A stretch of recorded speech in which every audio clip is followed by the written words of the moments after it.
Shalom, shalom. Welcome back to Jerusalem. Good to be learning with you again. My name is Michael Lawrence. This week, we are looking at Parashat Beshalach, the Torah portion of Beshalach, the book of Exodus. Interestingly, I want to make a comparison. I want to have a look at the 8th of May, 1948, just before we delve into this week's Torah portion. At that time, May 8th, 1948, the Secretary of State of the US, of the United States at the time, George Marshall, welcomed a leading senior representative, Moshe Sharet, representing the people, the Jewish people in British Mandate Palestine at the time. He welcomed him for a meeting in the US. And there was pressure at that time. Of course, this ended up being just 6 days before the declaration of the State of Israel, where the US were warning Israel, or the Jewish people at the time, to postpone the proclamation of a state and to consent to a truce with Arab neighbors. Moshe Sharet at the time went in to speak with George Marshall, and he said something absolutely important, absolutely critical for us understanding the feeling at the time, 1948.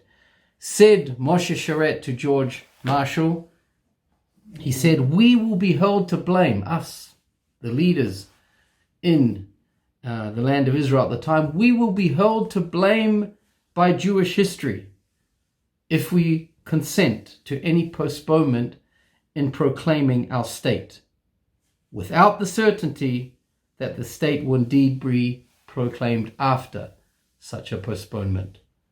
Jewish history will hold us to account. Jewish history will hold us to blame. George Marshall then turned to Moshe Sharet at the time and said the following. He said, "It's not up to me to advise you what to do, but as a military man, I want to tell you this. Don't rely on your military advisors. They are intoxicated with success after their victories. What happens," and I quote, "if there is a protracted invasion? Are you considering how that will weaken you? If you turn out to be right," he says to Moshe Sharet, "and you proclaim your Jewish state, I shall be happy. But it is a very grave responsibility." Indeed it was. And Moshe Sharet came back to David Ben Gurion, and he said to him exactly what he had heard from George Marshall. And Ben Gurion asked him to stand in front of the Mapai, the very large and influential political party at the time, amongst the Jewish people, and asked him not to scare them, but rather to stand and present the case for declaring the Jewish state. And Moshe Sharet just did that and listened to his words. He said, "The risk involved in postponing the proclamation of the state or of independence is graver than the risk in taking the step. Postponement is a graver risk than taking the step. The future we face is very harsh and grave, but it appears that we have no choice but to step forward and to march forward." In fact, he said, and then just a few days later, decisions were taken and the modern state of Israel declared May 14th in Tel Aviv. If we look at this week's parasha, if we look at this week's Torah portion, we see a similar situation going on. We see here that God takes the Jewish people out of Palestine, but not the quickest way towards the land of Israel. If you open to the book of Exodus, chapter 13, verse 7, we see straight away at the beginning of the Torah portion, "Vayahi Beshalach Paro et ha'am." And it happened when Pharaoh sent out the people, God did not lead them by way of the land of the Philistines. Why? Because it was near, and perhaps the people will reconsider when they see war and they will return to Egypt. Indeed, the risks were great. And God took care to make sure that there would be no option of returning, not at least in that immediate time after leaving Egypt. And then if you open at chapter 14, verse 10, we see panic.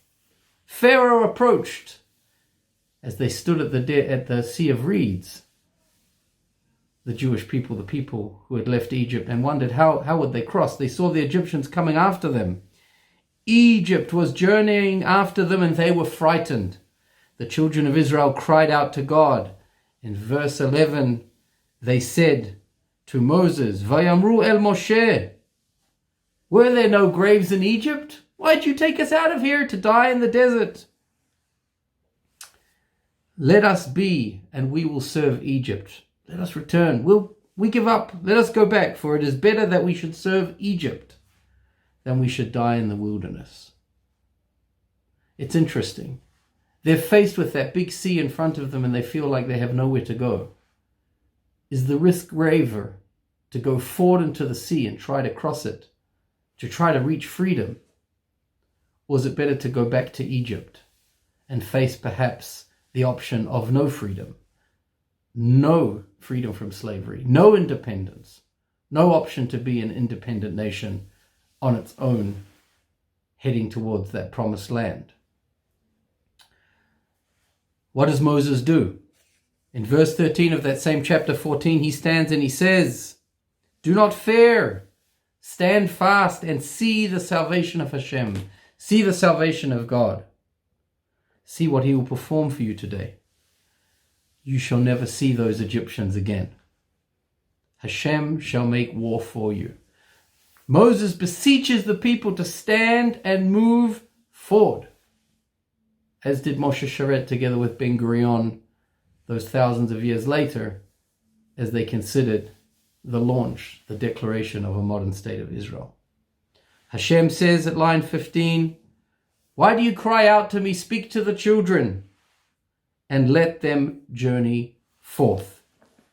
As said Moshe Sharet, the future we face is harsh and it is grave, and no doubt in those times in the desert as well as they crossed the sea, the fear was real.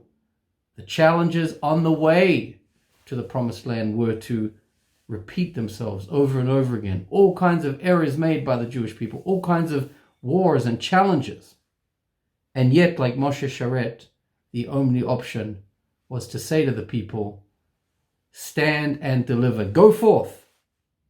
Moshe Sharet said, we have no choice but to march forth, to go backwards, back to Egypt, or back to a time, remember we're talking just years after the Holocaust of the 1940s, too, also then, no option to look back, only to look forward, as difficult as the challenges would be in terms of building a state and fighting our enemies and maintaining a new, young, vulnerable state.